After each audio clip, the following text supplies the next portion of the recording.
Hi guys, and welcome to part 3 where we're going to be going over the basics of making a soy container wax candle. Now if you already know all of these basics to be making your standard wax container candle, then you can skip through, but this I'm going to just be covering everything you need to know about your pouring temperature, your fragrances, adding color in, and how you can get a great soy container candle every single time.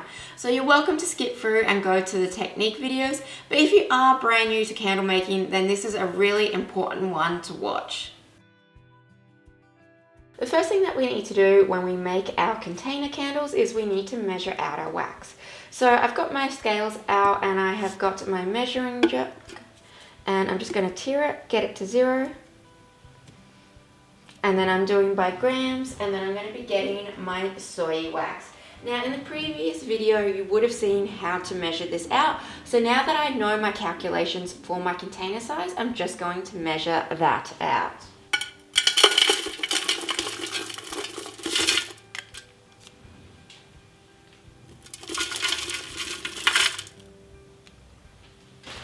Now that my wax is all measured out, it is now time to melt it. And there's a few things that we need to consider when we are melting down our wax. Different brands and different types of waxes will have different melting temperatures and different pouring temperatures. So it's always really important to check the type of wax that you're using before you do start to melt it. Now this one says not to take it over 90 degrees Celsius, but it will probably melt down around the 80-degree mark. Now, the reason why we don't want our wax to get too hot is because we can burn our wax, and that's going to affect how our candle burns, and also too it's going to affect our fragrance, and we're not going to get a great candle from that burnt wax. So we need to make sure that we don't heat it up too much, too hot. So I'm using the double boiler method, but you could also use a candle pot as well.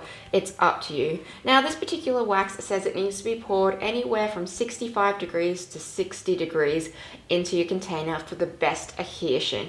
Now that's really important because if you pour your wax too hot, when it does start to cool down, wax will contract, and then you're going to have a wax that's contracted from your container. So we need to make sure that we really stick to and get really accurate with our candle making on our temperatures and also our measurements. You don't want to wing it if you want to have great candles. So I'm going to pop this on and start melting it down, and I'm going to use my thermometer to constantly check on it to make sure that it doesn't get too hot. While our wax melts down, I'm going to start prepping my container as well as my fragrance. So the fragrance that I'm using today is Lychee Peony, and I'm going to be going for a 6%. Now, my wax that I do have today does have a max fragrant load of 12%, but you don't have to go up to 12%. This fragrance is incredibly strong, so 6% is still going to be a really strong smelling candle. I feel like if I did 12% of this, it's just going to be overwhelming. Now, when you do work out your calculations for how much wax, you need to also factor in that you're going to be adding another liquid into that wax, and that is your fragrance. So if you know that your container requires 300 grams of wax and you're going to use about, let's say you're using 50 grams of fragrance. Well, if you add 50 grams of fragrance on top of that 300 grams of wax, you're suddenly going to have 350 grams of wax or 350 grams of liquid that you're trying to fit into a vessel that can only hold 300 grams. So when you do work out your wax load and your fragrance, you need to work that out together so that way you don't end up making too much and end up having waste.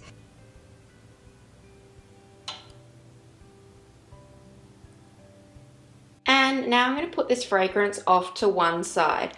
I don't want to be adding in my fragrance while my wax is melting, because the fragrance will then start to burn off because the temperature is going to be too high. So all of your fragrances will have a flash point. Even with your essential oils, there will be a flash point, and that is if you take it above that temperature, you're going to find that your fragrances might change their scent. You might burn them off, and you also might end up lighting them on fire, especially if they are the synthetic fragrance. So this one has a flash point of 60 degrees. So I'm not going to add it into my wax until my wax is at 60 degrees. But because my wax needs to get over 80 to melt, I need to wait until I take my wax off the heat and let it cool down to 60 degrees. Now the wax that I'm using needs a pouring temperature of 65 to 60, so I'm going to be adding in my fragrance right before I pour it out, and that will give me a perfect combination. But if I add it in now while my wax is melting down, it's going to end up losing all of its fragrance by the time I do pour my candle out.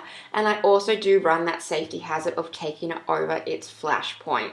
So it's something to be really cautious when you are using your fragrances, is double check their flash point compared to the wax you're using, because some waxes need to be a lot hotter than other waxes when you do pour them. So not all fragrances, different brands and different types, will always work with every type of wax. We're using a large glass container today, and because I've got fragrance on my hands and I'm touching all around it, I'm going to give this a quick clean with some alcohol spray and a paper towel, and just make sure it's clean before I do start using it.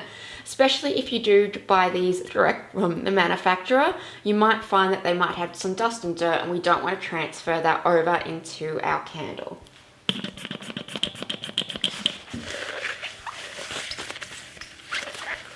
Now the wick you choose is going to depend on a few different factors. One, the size of your container, and also the wax and the fragrance that you're using.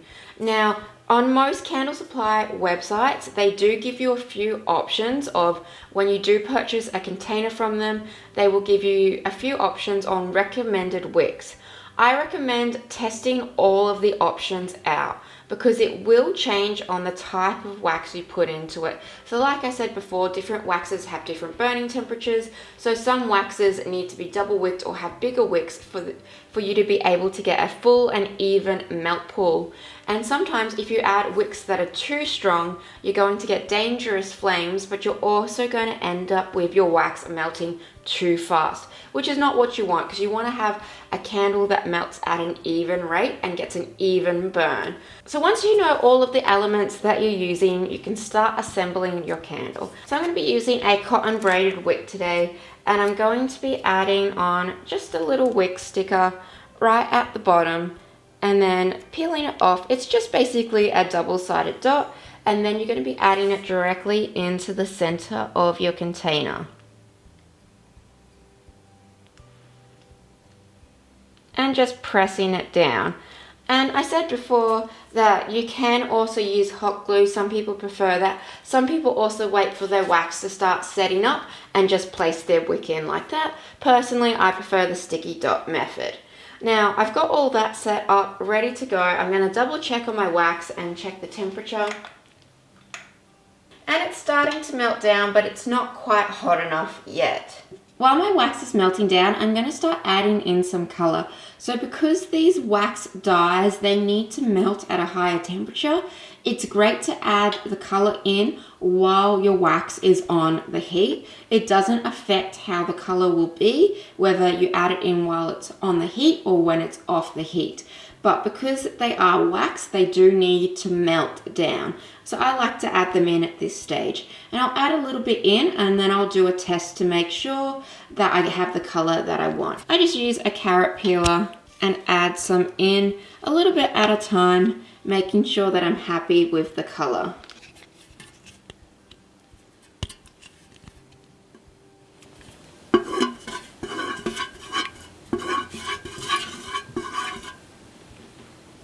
I'm just taking the wax off the heat as we've gotten it to the perfect melt temperature, and I'm just going to let that start to cool down to our pour temperature and our fragrance temperature.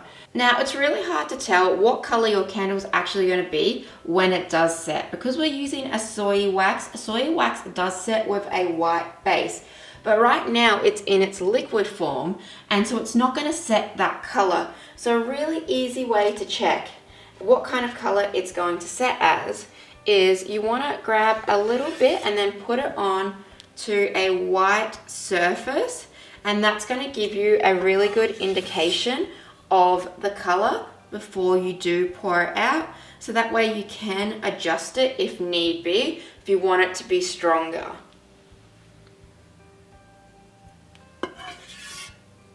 My wax has cooled down to 60 degrees, and that's the perfect time to add my fragrance in for this particular type. So I'm going to be adding that in to my wax, and then I need to make sure that I mix it properly. So about 2 minutes of mixing before you do pour it. If you don't mix your fragrance in with your wax, you might get an issues with, one, how strong your candle smells when you do burn it, your hot and cold throw of your candle. And your hot and cold throw just means the cold throw is how your candle smells when it's not lit, and the hot throw is what your candle smells like when it is lit and burning. And so if we don't fully combine the fragrance into our wax, we might end up also with sweating, where the fragrance will be pushed out of the wax. So I'm going to give that a really good mix.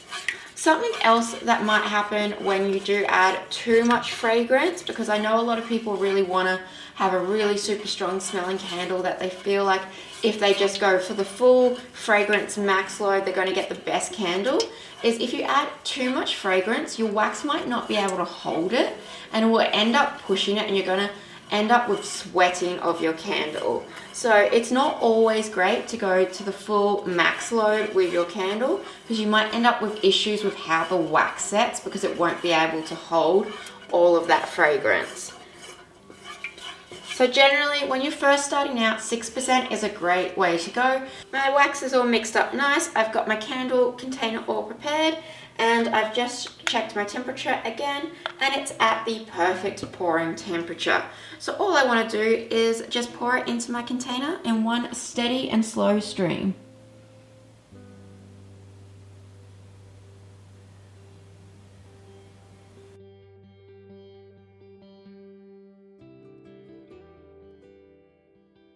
Now that my wax is poured, I'm just going to be adding this on to hold my wick into place. I want to make sure that my wick is set into the center of my wax, so that way I get a full and even melt pool when it does. If my wick is slightly off center, I'm going to obviously have the wax melting faster on this side than on the other side.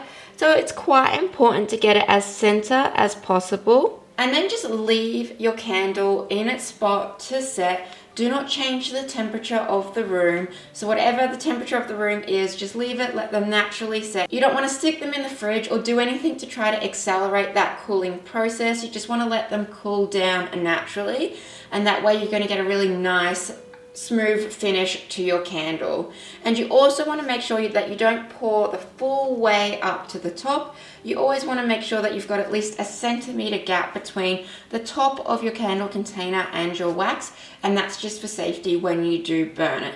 So I'm going to let this set, and then we're going to come back once it's fully set and then trim our wick. Now while this is still warm, I can always just grab some paper towel, go through and wipe it out, and then give it a proper wash out with some hot soapy water. But I just want to get the majority of the wax out first with just some paper towel. We don't want to be putting any sort of waxes down our sink when we do go to wash all of our products. So you just want to make sure that you get majority of it out, and then you can go and give it a wash. And this is fine to touch heat wise. Don't obviously do it when this is still quite hot, because you don't want to burn yourself by accident. But it just means that you can keep reusing this, give it a good clean out, but you're not necessarily putting it down your sink and clogging up your sink full of wax. While the candle is setting up, I'm just going to go over some troubleshooting that you might get from container candles. So one of the biggest ones that people have issues with is sinkholes. So sinkholes are divots in the surface wax created by air bubbles. This can happen for a few different reasons, but one of the main reasons that sinkholes happen is because you poured the wax too hot, and that's created that sinkhole. So it's always really important to pour the wax at the correct temperature. Now, if you do get a sinkhole, it is not a big issue. There are two different things that you can do depending on how big that sinkhole is. Now, if your sinkhole is quite large, you might need to melt down some more wax and pour that over the top just to top that up. If it is a small sinkhole, then generally you can just use your heat gun to melt the top layer of wax, and that will help get rid of that sinkhole. One of the next biggest issues that can happen in your soy container candles, especially if you are going to be coloring them, is frosting. So frosting is a pattern that gets created across the wax, and generally it's caused by adding too much color into your wax. So if you want really strong, bright, vibrant colored candles, then it's probably better to go for like a liquid dye, because a small amount will still give you really strong, vivid colors, but it's going to help prevent that frosting than if you were to use, say, a wax dye or a wax chip that generally aren't as strong, where you have to add more dye in to get the color that you want, which then can cause frosting. Now, sometimes frosting just occurs for no particular reason, then that's just what's happening. Now, you can use your heat gun and go and melt the outer layer of your wax in your container, and generally that will help get rid of frosting. But frosting doesn't affect the way that your candle burns and the way that its hot and cold scent throw works. So your candle will be completely normal and like completely fine, but you will just have that pattern going through the wax.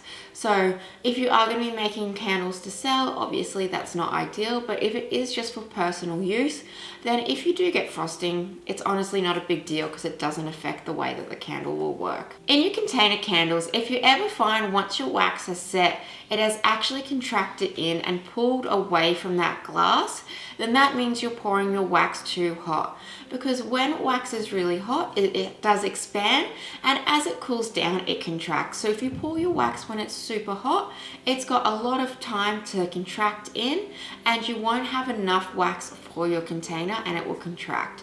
So you want to make sure that that's why we pour our waxes at a certain temperature, because it will be cooling down by that point and already starting to contract. So it's really important that we do pour with any of our container candles at the correct temperature. Tunneling is something that can occur when you haven't chosen the correct wick size for your wax and your container. Tunneling will occur for two reasons. One, your wick is too small for the amount of wax and it doesn't have the ability to do a full melt pool, and so it only has the ability to melt the wax that's in the immediate area, and then that will cause tunneling. Or another reason why tunneling can occur is for the opposite reason. When you have a wick that is too big for your container and the amount of wax that you're using, and your wick is burning too fast through that wax, and that can cause tunneling as well. So that's why it's really important, as I said before you do pick your wicks and before you make a big batch of candles, you do need to do wick testing. I always recommend testing on 3 different candles. You want to make sure that everything else is the same. The only thing that is different between those 3 candles is the different wick sizes. Now, nearly every candle supply store will tell you when you buy a jar what wicks they recommend. Some will even tell you what wicks they recommend and the wax that they would recommend for those particular sizes of your containers. But it's really important to do wick testing because that's going to prevent tunneling. It's also going to prevent your candle burning. If you do have a wick that is too big, you'll find that your burn time will go down because you're burning through your wax too fast. So we need to find a wick that, 1, doesn't have a massive flame, and 2, isn't burning out because it's trying to burn too much wax but it can't because the wick isn't strong enough. We want to find a flame that's right in the middle and where we get an even melt pool and we're getting a good amount of time from burning our candles. Now, to test out your melt pool, you want to make sure that when you first light your candle, 2 things.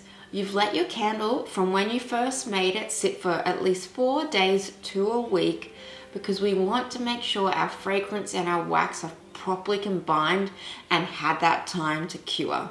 If we do it the next day from making it, we're not going to get accurate results. So we need to wait a minimum of 4 days from when we first make our candle to when we do our candle testing. And also to write everything down. Everything, the wax, the dyes, the fragrance, everything down. It's going to be a lot easier for then in the future, if you ever do want to remake those candles, you've got everything down and you don't have to go through those burn testing again. But when we do burn test, we want to make sure everything's the same except the different wicks. We want to make sure that 2, we're burning for at least 2 to 3 hours on our first burn test and that we achieve a full melt pool. and you just want to keep an eye on it. If your wicks are extinguishing in that time, it means your wicks are too small. If you find that one candle is burning a lot faster, even though it's got a full melt pool, than the other two, it probably means that the wick is too big and it's burning through your wax too fast. It's using up the fuel too much, which means you're going to have a lot shorter time for your candle to be lit and burnt and used. My candle's set, so now it's time to trim my wick down. We don't want to have a wick that's too long because it's going to cause a flame that's too high for our first pour. So having a pair of wick trimmers or really sharp scissors and just clipping it right at either the height of the glass or a little bit lower is perfect. And I said before that we need to leave this for a few days before we burn it, just so that way the wax and the fragrance have time to bond together and we're going to get a really great resulting candle. If you have accidentally knocked it or moved the wick while trimming it or done anything else that's caused any imperfections to the surface, you can always grab a heat gun and just heat that surface back up just a tiny bit, so that way that will smooth back out.